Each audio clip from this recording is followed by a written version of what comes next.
بسم اللہ الرحمن الرحیم۔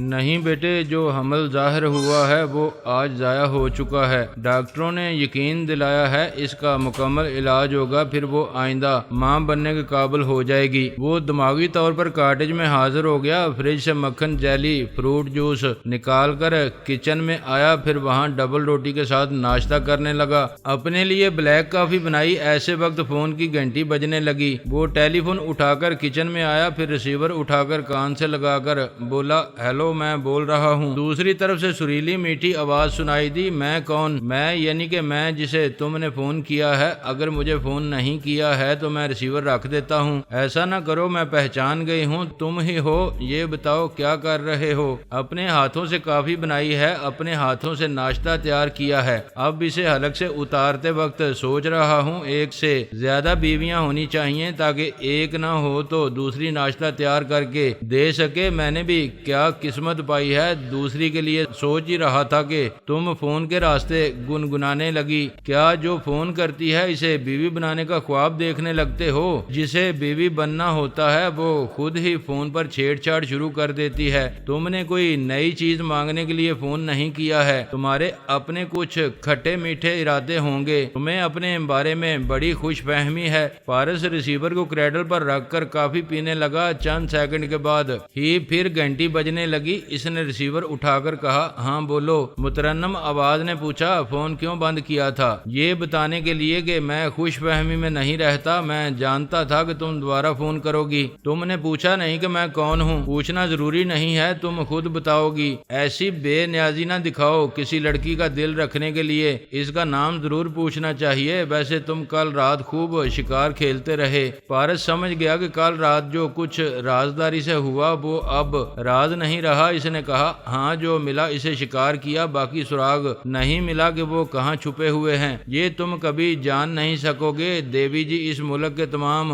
اکابرین اور تمام ٹیلی پیتھی جاننے والوں پر دوبارہ عمل کر رہی ہیں، تمہارے عمل کا توڑ کر رہی ہیں۔ تم نے جن افراد کو تابعدار بنایا تھا وہ سب تمہارے شہر سے نکل رہے ہیں۔ دیوی سے کہنا یہ کھیل بھی خوب رہے گا، وہ میرے عمل کا توڑ کر کے اپنے لوگوں کو میرے اثر سے نکال رہی ہے، میں پھر ان سب کو اپنے اثر میں لے آؤں گا۔ وہ بیچارے اکابرین اور خیال خوانی کرنے والے کبھی دیوی کے معمول اور تابعدار بنیں گے اور کبھی میرے۔ ہر 2-4 دن میں یہ تماشا ہوتا رہے گا تو تمام معمول اور تابعدار بننے والے اپنا ذہنی توازن کھو دیں گے، پاگل ہو جائیں گے۔ یوں دیوی فرانس کو سپر پاور نہیں، سپر پاگل پاور بنا کر رکھ دے گی۔ فون پر اچانک دوسری آواز سنائی دی، تم ہمیشہ میرے پیچھے پڑے رہتے ہو، تم نے مجھے خلائی زون سے جانے پر مجبور کر دیا، لیکن فرانس سے جانے پر مجبور نہیں کر سکو گے۔ یہاں میں نے بڑی مضبوطی سے قدم جمائے ہیں، میں یہاں سے تمہارے قدم اکھاڑ دوں گی۔ تمام اکابرین اور تمام خیال خوانی کرنے والوں کے ساتھ ہم جو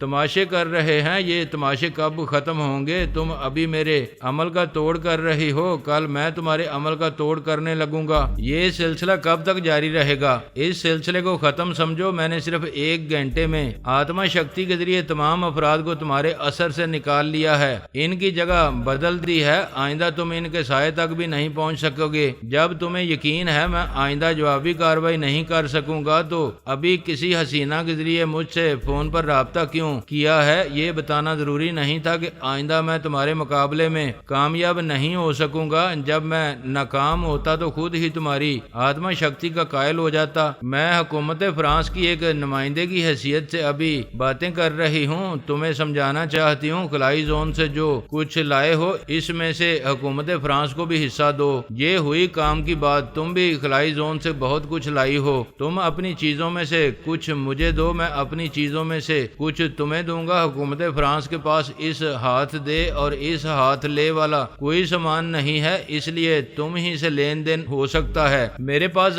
زون سے لائی ہوئی کوئی غیر معمولی چیز نہیں ہے تو پھر تم سے بھی لین دین نہیں ہوگا۔ میں اتنی دیر تک اس لیے گفتگو کرتا رہا کہ ناشتہ کر رہا تھا، اب ناشتہ ختم ہو چکا ہے، میرے فرائض کی ادائیگی کا وقت شروع ہو چکا ہے، جو حسینہ تمہارے پاس بیٹھی ہے اسے کہو میں آ رہا ہوں، دیکھنا چاہتا ہوں۔ آواز ایسی سریلی ہے تو اس کا سراپا کتنا سریلا ہوگا۔ یہ کہہ کر اس نے ریسیور رکھ دیا۔ ڈمی ون نے ریسیور کو دیکھا، پھر کان سے لگا کر بولی ہیلو ہیلو، پھر اس نے ریسیور کو کریڈل پر پٹک دیا۔ اس کے پاس بیٹھی ہوئی حسین دوشیزہ نے پوچھا دیوی جی کیا اس نے فون بند کر دیا؟ ہاں مگر خطرے کی گھنٹی بجا کر فون بند کیا ہے۔ اس نے کہا ہے کہ اسے تمہاری سریلی آواز پسند آئی ہے، اب وہ تمہیں پسند کرنے آ رہا ہے۔ وہ ہنس کر بولی یہاں کیسے آئے گا؟ تم نے مجھ پر دوبارہ تنویمی عمل کیا ہے، میرا چہرہ میرا حلیہ بدل دیا ہے، میں اس نئی رہائش گاہ میں آ گئی ہوں۔ اگر اس نے کل رات مجھ پر عمل کرتے وقت مجھے دیکھا ہوگا تو اب مجھے پہچان نہیں سکے گا۔ تم نہیں جانتی کہ وہ کیسا عجیب و غریب شیطان ہے، وہ جو کہہ دیتا ہے اسے کرتا ضرور ہے۔ تم مجھے مخاطب نہ کرنا، میں ضروری خیال خوانی کر رہی ہوں۔ وہ اپنی دیوی جی کے پاس پہنچ گئی، پارس سے ہونے والی گفتگو اسے تفصیل سے سنانے لگی۔ دیوی نے تمام باتیں سن کر کہا میں اسے برسوں سے جانتی ہوں، مجھ سے زیادہ کوئی اسے نہیں جانتا ہوگا، اس کے باوجود میرے لیے بھی بڑا پراسرار ہے۔ جب اس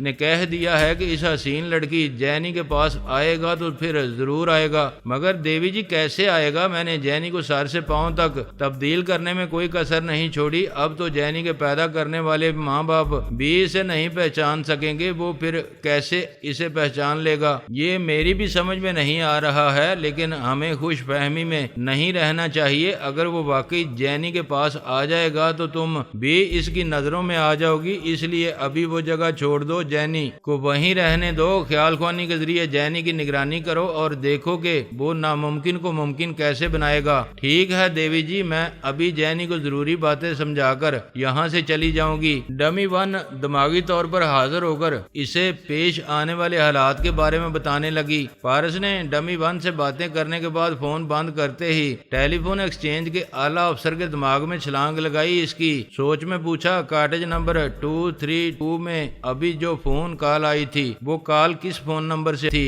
اعلیٰ افسر کی سوچ نے کہا بابا صاحب کے ادارے کے جتنے کاٹیج جھیل کنارے ہیں ان سب کے فون کی لائنیں ایک اسپیشل نئے ایکسچینج سے ملا دی گئی ہیں۔ پارس نے اس نئے اسپیشل ایکسچینج کے اعلیٰ افسر سے فون پر رابطہ کرنے پر مائل کیا۔ اس نے رابطہ کیا، دوسری طرف سے آواز آئی ہیلو ہیلو کون ہے؟ پارس نے اپنے اعلی کار افسر سے ریسیور رکھوا دیا، پھر نئے اسپیشل ایکسچینج کے افسر کے اندر جا کر اس کے خیالات پڑھنے لگا۔ فرانس میں جتنے اکابرین کے دماغوں کو لاک کیا گیا تھا اور جتنے نئے خیال خوانی کرنے والے تھے ان سب کے لیے وہ علیحدہ ایکسچینج قائم کیا گیا تھا۔ اعلیٰ افسر کے چور خیالات ان تمام افراد کے بنگلوں کے نمبر اور ان کے فون نمبر بتانے لگے۔ پارس ان سب کو نوٹ کرتا رہا۔ ابھی جینی کے بنگلے سے جو کال آئی تھی اس کا نمبر بھی معلوم ہو گیا۔ پارس نے اٹھ کر لباس تبدیل کیا، روانگی کے لیے پوری طرح تیار ہونے کے بعد اس نے گولی نگل لی۔ وہ نہیں چاہتا تھا کہ کاٹیج کے باہر تاک میں رہنے والے دشمن اسے دیکھیں، وہ پیچھے پڑ جاتے تو ان سے جان چھڑانے میں دیر ہو جاتی، اس لیے نظروں سے اوجھل ہو کر کاٹیج کے قریب سے گزرنے والی ایک کار کے اندر جا کر نہایت امن و سلامتی کے ساتھ وہاں سے دور چلا آیا۔ پھر اس کار سے اتر کر دوسری کار میں آیا۔ اس کار میں آنے والا دو ہنسوں کا جوڑا باغیچے میں جا کر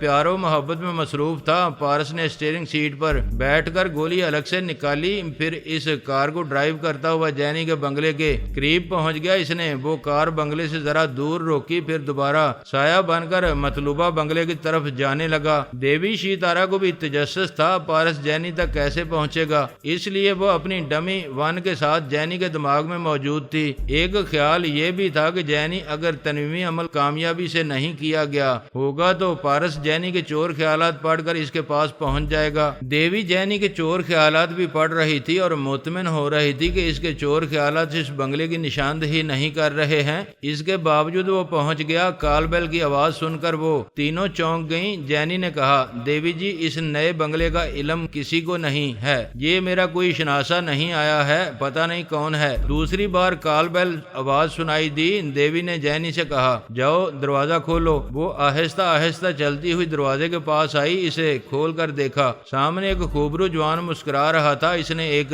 گہری سانس لی جیسے خوشبو سونگ رہا ہو، پھر جینی کو دونوں بازوؤں سے تھام کر کہا میں تمہارے حسن کی تعریف تعریف بعد میں کروں گا، پہلے دیوی سے مخاطب ہوں۔ میں پچھلی رات عمل کرنے کے لیے سایہ بن کر جینی کے اندر گیا تھا۔ دیوی یہ بھول گئی کہ ایک بار صنف مخالف کی قربت مجھے مل جائے تو اس کے بدن کی مہک میری یادداشت میں محفوظ ہو جاتی ہے۔ اسے سر سے پاؤں تک بدل دیا گیا ہے، اس کے باوجود میں نے اس کے بدن کی قدرتی مہک سے اسے پہچان لیا ہے۔ دیوی شی تارا نے قائل ہو کر کہا، ہاں میں بھول گئی تھی، تم کسی کو بھی اس کے بدن کی مخصوص مہک سے پہچان لیتے ہو۔ تمہاری ڈمی نے فون پر دعویٰ کیا تھا کہ میں آئندہ کسی بھی خیال خوانی کرنے والے کے سائے تک نہیں پہنچ سکوں گا، کیونکہ تم نے آتما شکتی کے ذریعے میری پچھلی رات کے عمل کا توڑ کیا ہے۔ کیا تم آتما شکتی سے میری سونگنے والی صلاحیت کو ختم کر سکتی ہو؟ میں نے پچھلی رات جن افراد کے اندر سما کر تنویمی عمل کیا تھا، کیا ان افراد کے بدن کی قدرتی مہک کو ختم کر سکتی ہو؟ دیوی شی تارا الجھن میں پڑ گئی۔ پارس نے کہا، جاؤ تدبیر کرو کہ تمہارے ان خیال خوانی کرنے والوں کے جسموں کی مہک بدل جائے۔ ایسی کوئی ترکیب سوچنے میں کئی دن، کئی مہینے، کئی سال اور کئی صدیاں گزر جائیں گی، اس لیے اس بنگلے میں صدیاں نہ گزارو۔ پلیز جاؤ اور مجھے جینی کے ساتھ تنہا چھوڑ دو۔ ہرگز نہیں، تمہیں ایسی بات کہتے ہوئے شرم آنی چاہیے۔ میں یہ برداشت نہیں کروں گی کہ میرا ہونے والا جیون ساتھی کسی دوسری حسینہ کے ساتھ تنہا رہے۔ تو عجب ہے، آج سے پہلے تم نے کسی حسینہ کے ساتھ تنہا رہنے پر اعتراض نہیں کیا، کیا آج کوئی نئی بات ہو گئی ہے؟ ہاں، میری جوتش ودیا اور جناب تبریزی کی پیش گوئی کے مطابق میں 4 برس 6 ماہ بعد اپنی اصلی شخصیت کے ساتھ ظاہر ہو جاؤں گی۔ اس کے بعد ہماری شادی ہوگی، لہٰذا اب تم صرف میرے ہو۔ اگر کوئی تمہارے قریب آئے گی تو میں اسے جان سے مار ڈالوں گی۔ پھر میں تمہیں جو سزا دوں گا، اس کے نتیجے میں تم اپاہج بن کر باقی عمر گزارو گی۔ مجھ سے شادی کرنے کا خواب اس وقت تک نہ دیکھ سکو گی جب تک کہ میرا دین اسلام قبول نہ کرو۔ اس سے پہلے ہمارا ایک دوسرے سے کوئی رشتہ نہیں ہے۔ تم نے پہلے کئی بار کہا ہے کہ شادی کے بعد میں اپنے دھرم کا پالن کروں گی اور تم اپنے مذہب پر قائم رہو گے۔ اب مجھے اسلام قبول کرنے کے لیے کیوں کہہ رہے ہو؟ اس لیے کہ اس طویل عرصے میں تمہاری اسلام دشمنی کھل کر سامنے آ گئی ہے۔ میں صرف تمہارے حسن و شباب کے حصول کے لیے شادی نہیں کروں گا، بلکہ تم سے ہونے والے بچوں کو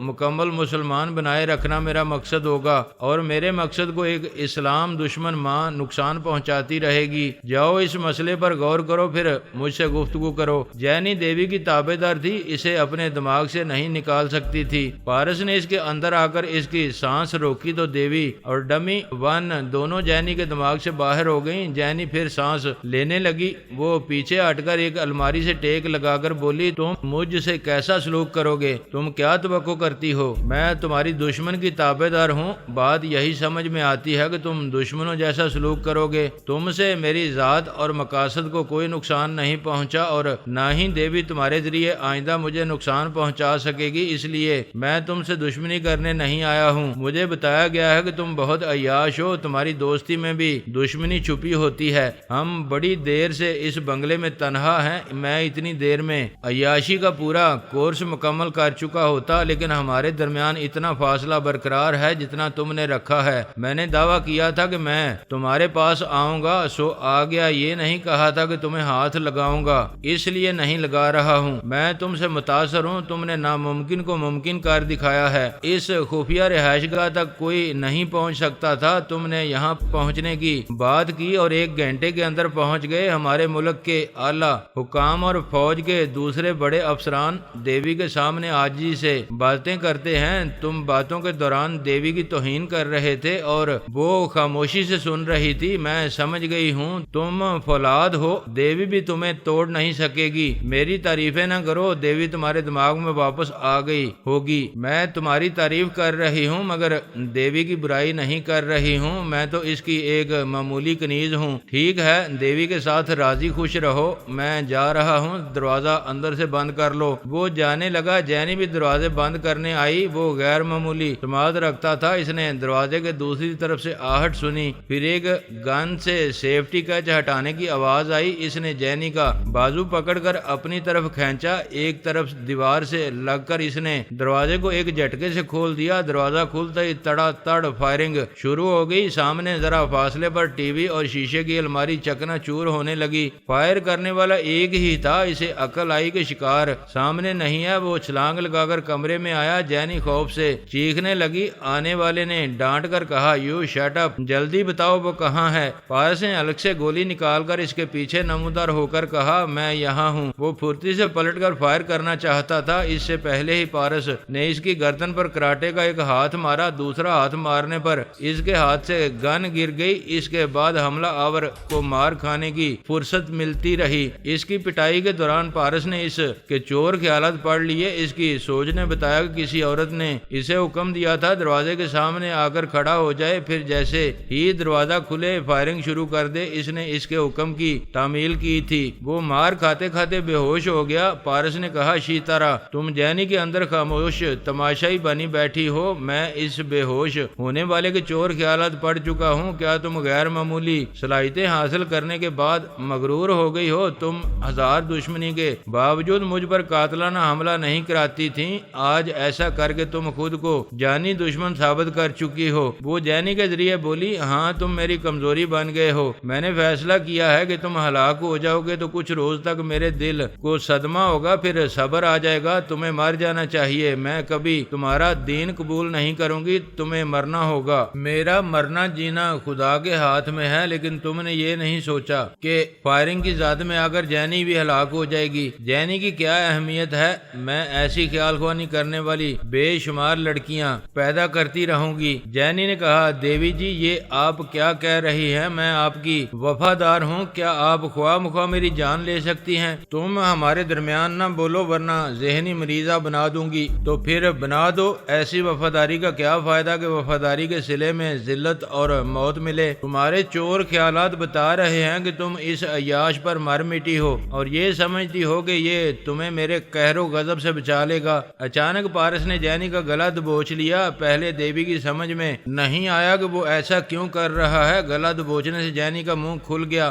پارس نے اس کے منہ کے اندر ایک گولی ڈال کر کہا فوراً نکل جاؤ۔ وہ نکل گئی، پلک جھپکتے ہی وہ سایہ بن گئی۔ چند سیکنڈ کے بعد دیوی نے پارس کے اندر آ کر کہا تم نے بڑی مکاری دکھائی ہے، آخر اسے کب تک سایہ بنا کر رکھو گے؟ میری کوئی ٹیلی پیتھی جاننے والی تمہارے پاس جائے گی تو میں اسے کسی وقت بھی موت کے گھاٹ اتار دوں گی۔ اس نے بہت بڑی گولی حلق میں اتاری ہے، اسے ہلاک کرنے کے لیے تمہیں 6 ماہ تک انتظار کرنا پڑے گا، جبکہ میں 6 دن میں تمہارے غرور خاک میں ملا کر رکھ دوں گا۔ اب جاؤ، دفع ہو جاؤ۔ اس نے سانس روکی، دیوی اس کے اندر سے نکل گئی۔ اب وہ جینی کے سائے کے اندر نہیں جا سکتی تھی۔ پارس کے دماغ میں بھی جگہ نہ ملتی، اگر اپنے ماتحتوں کو اس بنگلے میں بھیجتی تو پارس بھی سایہ بن جاتا۔ فی الحال وہ جینی اور پارس کا کچھ نہیں بگاڑ سکتی تھی۔ پارس نے خالی کمرے کو دیکھتے ہوئے کہا جینی تم سایہ بن چکی ہو، 6 ماہ تک دیوی کی انتقامی کارروائیوں سے محفوظ رہو گی، اب تم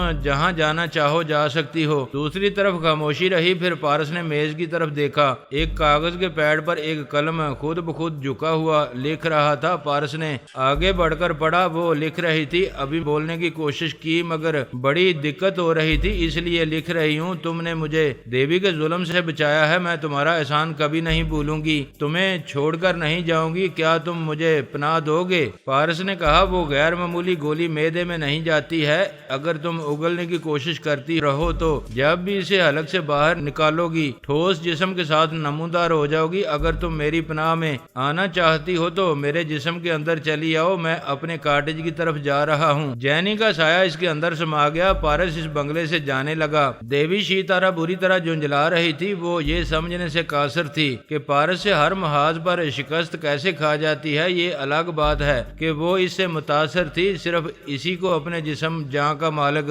بنانا چاہتی تھی، لیکن اب سوچنے کا انداز بدل گیا تھا کہ کسی طرح وہ اس دنیا سے اٹھ جائے گا تو وہ صبر کر لے گی، وہ جو حواس پر چھایا رہتا ہے تو اس کی موت کے بعد دیوی جیسی شخصیت پر غالب آنے والا کوئی نہیں رہے گا۔ وہ فرانس میں جیسی کامیابیاں حاصل کر رہی تھی ان پر پارس پانی پھیر سکتا تھا۔ اس نے خلائی زون میں اسے رام راج قائم کرنے کا موقع نہیں دیا، وہاں سے بھاگنے پر مجبور کر دیا۔ اب وہ ایک بڑے ملک فرانس کی بالواسطہ ملکہ بن رہی تھی، پارس وہاں سے بھی اسے بھگانے والا تھا۔ اب وہ بھاگنا نہیں چاہتی تھی بلکہ بھگانے والے کو قتل کرانے کی قسم کھا چکی تھی۔ یہ عجیب اتفاق تھا کہ وہ پارس کے علاوہ دوسرے بھائی علی کو بھی قتل کرنے کا فیصلہ کر چکی تھی۔ یہ نہیں جانتی تھی کہ جس کبیر بھارتی کو اپنی ڈمی کلپنا سے الگ کرنے کے لیے ہلاک کرنا چاہتی ہے وہ علی ہے۔ پہلے اس نے تنویمی عمل کے ذریعے کبیر کبیر اور کلپنا کو ایک دوسرے سے الگ کرنا چاہا تھا لیکن ناکام رہی تھی۔ کلپنا یہ سمجھ رہی تھی کہ دیوی مہربان ہے، وہ اسے کبیر کے ساتھ رہنے کی اجازت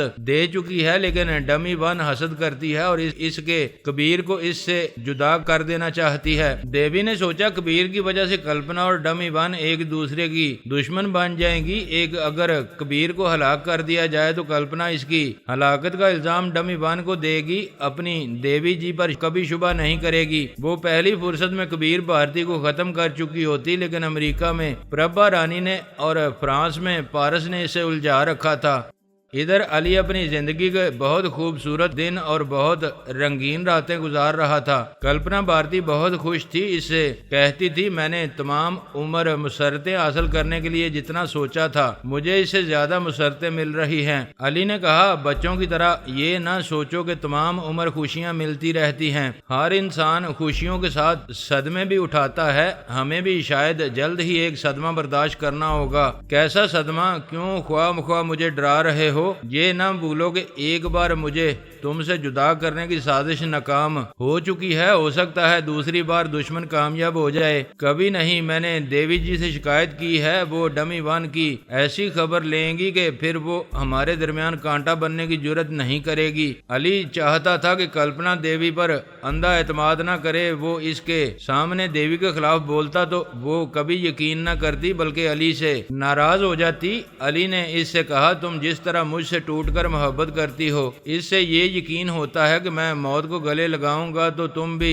میرے ساتھ اپنی جان دے دو گی۔ ہاں، تمہارے ساتھ جیوں گی، تمہارے ساتھ مروں گی، تمہارے بغیر یہ دنیا بالکل خالی اور کھوکھلی لگے گی، ایسی دنیا میں میں ایک سانس بھی نہیں لوں گی۔ میں چاہتا ہوں کہ اس زندگی میں جو کچھ میں کروں وہی تم بھی کرو۔ ضرور کروں گی، تمہاری خوشی میں میری خوشی ہے۔ میں دھرم بدل رہا ہوں، مسلمان بننے والا ہوں۔ وہ ہنستے ہوئے بولی کیوں بچکانہ بات کہہ رہے ہو، ہم دونوں کٹر ہندو ہیں اور ہمیشہ رہیں گے۔ میں کٹر ہندو نہ پہلے تھا اور نہ اب ہوں، یوں سمجھو کہ مسلمان بننے والا نہیں ہوں بلکہ بن چکا ہوں۔ پلیز ایسا مذاق نہ کرو، میں مذہبی معاملے میں مذاق نہیں کرتا، تم نے اپنا تن من سب کچھ میرے والے کیا ہے، میں چاہتا ہوں کہ تم بھی مسلمان ہو جاؤ۔ یہ کیا بکواس ہے؟ اگر بکواس ہی ہے تو واپس اپنے دھرم میں آ جاؤ ورنہ میں تم سے دور ہو جاؤں گی۔ مجھ سے دور کہاں جاؤ گی؟ تم کہہ رہی تھی کہ میرے بغیر اس دنیا میں ایک سانس بھی نہیں لوگی۔ میں دنا محبوب کے لیے جان دے سکتی ہوں اور نادان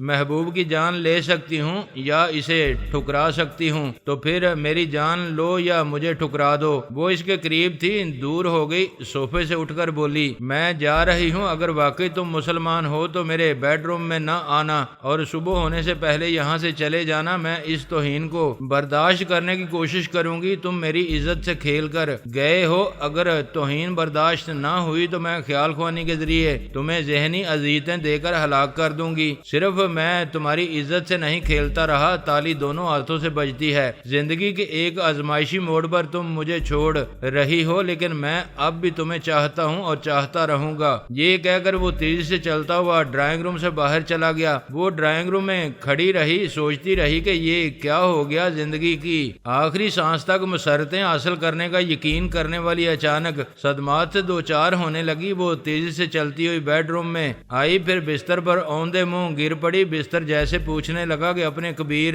کے بغیر اسے نیند کیسے آئے گی۔ اسے نیند نہیں آئی، وہ آدھی رات تک کروٹیں بدلتی رہی۔ اس نے سوچا شاید وہ اپنی کلپنا سے دور ہو کر پچھتا رہا ہو، اس کے حالات کا علم ہونا چاہیے۔ اس نے خیال خوانی کی پرواز کی اور اس کے دماغ میں پہنچ گئی۔ اس کا خیال تھا کہ کبیر اس کا معمول اور تابع دار ہے، اس کی سوچ کی لہروں کو محسوس نہیں کر رہا ہے اور تھوڑی دیر بعد ایک تابع دار کی طرح پھر اپنے دھرم میں واپس آ کر اس کے بیڈ روم میں چلا آئے گا۔ علی نے کلپنا کو دیوی کے اثر سے نکالنے کے لیے یہ منصوبہ بنایا تھا۔ بابا صاحب کے ادارے سے تعلق رکھنے والے سراغر سانوں کو سمجھا دیا تھا کہ اشارہ ملتے ہی انہیں کس طرح ڈرامہ پلے کرنا ہے۔ جب اس نے کلپنا کو اپنے اندر محسوس کیا تو ایک ذرا سا اپنے سر کو کھجایا، وہ سراغر ساں حرکت میں آ گئے۔ علی ایک ویران سی جھونپڑی کے سامنے ٹہل رہا تھا، جیپ سے 4 افراد باہر آئے۔ انہوں نے منہ پر ڈاٹا باندھا ہوا تھا۔ ایک نے علی کو گن پوائنٹ پر رکھتے ہوئے کہا تم ساری دنیا سے چھپ سکتے ہو لیکن ہماری دیوی جی سے نہیں چھپ سکتے، اب مرنے کے لیے تیار ہو جاؤ۔ علی نے پوچھا دیوی جی نے مجھے اور کلپنا کو ساتھ رہنے کی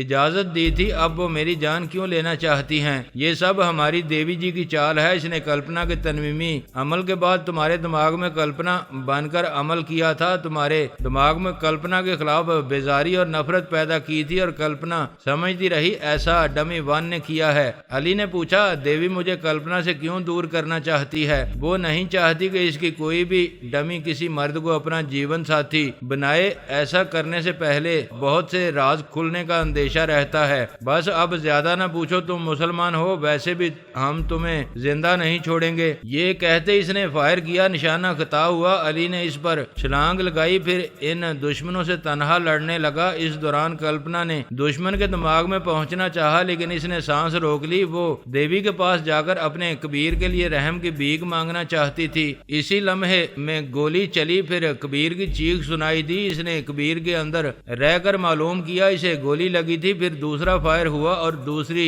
گولی لگی، اس کا دم رک گیا۔ کلپنا کی سوچ کی لہریں واپس آ گئیں۔ اس نے تڑپ کر چیختے ہوئے کہا، نہیں کبیر، تم نہیں مار سکتے، نہیں مار سکتے۔ اس نے یقین کرنے کے لیے دوبارہ اس کے دماغ میں پہنچنا چاہا، لیکن علی کا دماغ ایسے ہی گم ہو گیا تھا جیسے پارس کا دماغ ہو جایا کرتا تھا، اور دیوی آتما شکتی کے ذریعے بھی اسے تلاش نہیں کر سکتی تھی۔ یہ بالکل آسان سی تکنیک تھی۔ پارس کا دماغ مردہ نہیں ہوتا تھا، صرف اس کی آواز اور لہجہ اس کے دماغ سے نکل جاتا تھا۔ دیوی اسی آواز اور لہجے کو بار بار گرفت میں لے کر خیال خوانی کی پرواز کرتی تھی، اور اس کے لہجے کو کسی بھی دماغ میں نہیں پاتی تھی۔ علی کے ساتھ بھی یہی ہوا۔ گولی لگتے ہی اس کے دماغ سے موجودہ آواز اور لہجہ نکل گیا۔ ایک نئی آواز اور لہجہ پیدا ہوا جسے کلپنا نہیں جانتی تھی، اس لیے بار بار خیال خوانی کی پرواز کے بعد یقین ہو گیا کہ اس کا کبیر مر چکا ہے۔ اس نے غصے میں دیوی کو مخاطب کیا۔ وہ بولی، ہوش میں تو ہو؟ یہ تم کس انداز میں مجھے مخاطب کر رہی ہو؟ دیوی جی،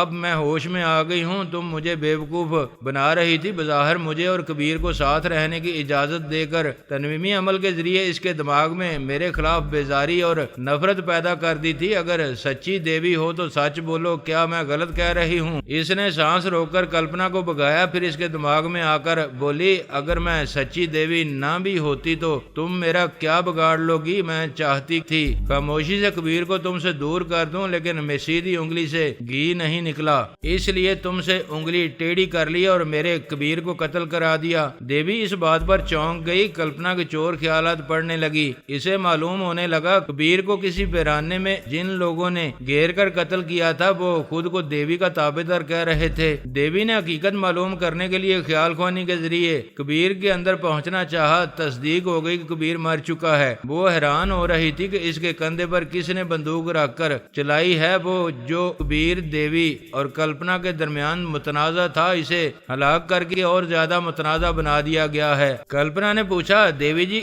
خاموش کیوں ہیں؟ میرے کبیر کو آپ نے ہمیشہ کے لیے چھین لیا، آپ جو چاہتی تھی وہی کر دکھایا۔ دیوی واقعی کبیر کو قتل کرنا چاہتی تھی، اس سے پہلے ہی وہ قتل ہو گیا۔ اس نے کلپنا سے کہا، کبیر کو آج نہیں تو کل حرام موت مرنا ہی تھا، اب اپنے تیور درست کرو، لیکن نہیں، کبیر کی جدائی کا صدمہ بہت گہرا ہے۔ میں تمہیں سلاؤں گی اور نئے سرے سے تنویمی عمل کروں گی تاکہ تمہارے اندر سے میرے خلاف بغاوت کی تحریک ختم ہو جائے۔ وہ کلپنا کو تھپک تھپک کر سلانے لگی۔ وہ سونا نہیں چاہتی تھی، لیکن اس کے زیر اثر رہنے کے باعث مجبور تھی۔ علی اس کے اندر رہ کر اس کی مجبوری سمجھ رہا تھا۔ وہ خیال خوانی کی پرواز کرتا ہوا اپنی ممی آمنہ فرہاد کے پاس آیا، پھر سلام کرنے کے بعد کہا، ممی، میں نے آپ کے لیے ایک بہت خوبصورت سی، بہت پیاری سی بہو دیکھی ہے، کیا آپ دیکھنا چاہیں گی؟ تم نے دیکھ لی؟ میں نے دیکھ لی۔ تمہیں پسند، میری پسند ہے، پھر بھی میں اسے ضرور دیکھوں گی۔ میرے دماغ میں آئے میں اس کے پاس پہنچا دوں گا۔ وہ بیٹے کے دماغ میں آئی، پھر اس کے ذریعے کلپنا بھارتی کے اندر پہنچ گئی۔ وہاں دیوی کی آواز سنائی دے رہی تھی۔ وہ کلپنا پر تنویمی عمل کر رہی تھی، اس کے دماغ سے کبیر کی موت کی تمام یادیں مٹا رہی تھی۔ آمنہ نے علی کے اندر آ کر کہا، کان پکڑو۔ اس نے دونوں کانوں کو پکڑ کر پوچھا، ممی یہ کس لیے؟ تم سیدھی طرح نہیں کہہ سکتے تھے کہ میری ہونے والی بہو مصیبت میں ہے؟ میں مصیبتیں بیان کرتا تو اس کے دماغ میں پہنچنے میں دیر ہو جاتی، اور ممی آپ دیر کر رہی ہیں۔ پلیز میں چاہتا ہوں آپ روحانی عمل کے ذریعے کلپنا کو فولادی بنا دیں، دیوی آتما شکتی کے ذریعے اس کے دماغ میں جا سکے اور نہ سایہ بن کر اس کے جسم میں سما سکے۔ میں جو بہتر سمجھتی ہوں کروں گی، تم اس کے دماغ میں ابھی نہ آنا۔ وہ بیٹے کے دماغ سے چلی گئی۔ ادھر اور دیوی کلپنا پر نئے سرے سے تنویمی عمل کر کے مطمئن ہو گئی۔ اسے تنویمی نیند سونے کے لیے چھوڑ کر ڈمی وان کے پاس آ گئی۔ وہ فرانس کے محاذ کو سب سے زیادہ اہمیت دے رہی تھی، کیونکہ وہ فرانس کے تمام اکابرین اور تمام ٹیلی پیتھی جاننے والوں کو اپنے زیر اثر لا کر بالواسطہ اس ملک کی بے تاج ملکہ بن چکی تھی۔ راستے میں صرف ایک بڑا پتھر تھا، وہ اس پتھر کو توڑ دینے، اسے ریزہ ریزہ کر کے مٹی میں ملا دینے کی تدبیر کر رہی تھی۔ یہ ایک بات اس کے دماغ میں نقش ہو گئی تھی کہ جب تک پارس اس دنیا سے نہیں جائے گا تب تک وہ فرانس پر پوری طرح مسلط نہیں ہو سکے گی۔ اس نے فرانس پر حاوی رہنے کے تمام معاملات ڈمی وان کے حوالے کر دیے تھے اور اپنی ساری توجہ پارس پر مرکوز کر دی تھی۔ پارس جینی کو سایہ بنا کر لے گیا تھا۔ دیوی اگرچہ جینی کے اندر نہیں جا سکتی تھی، پھر بھی وقتاً فوقتاً اس کے دماغ کی طرف اس لیے پرواز کرتی تھی کہ جینی ٹھوس جسم کے ساتھ نمودار ہوگی تو اس کے دماغ میں جگہ مل جائے گی۔ ایسا کبھی کبھی ہونے لگا۔ جینی نے گولی کو حلق کے باہر اگلنا سیکھ لیا تھا۔ جب تک کاٹے کی چار دیواری میں پارس کے ساتھ رہتی تھی سایہ نہیں بنتی تھی، یوں دیوی کو اس کے اندر رہنے کا موقع ملتا رہتا تھا۔ دیکھا جائے تو دیوی کا کاٹج کے اندر پارس کی شہ رگ تک پہنچ گئی تھی۔ اس کے کھانے پینے کی چیزوں میں زہر ملا سکتی تھی، لیکن اس لیے نہیں ملا رہی تھی کہ شاید زہر اس زہریلے پر اثر نہ کرے۔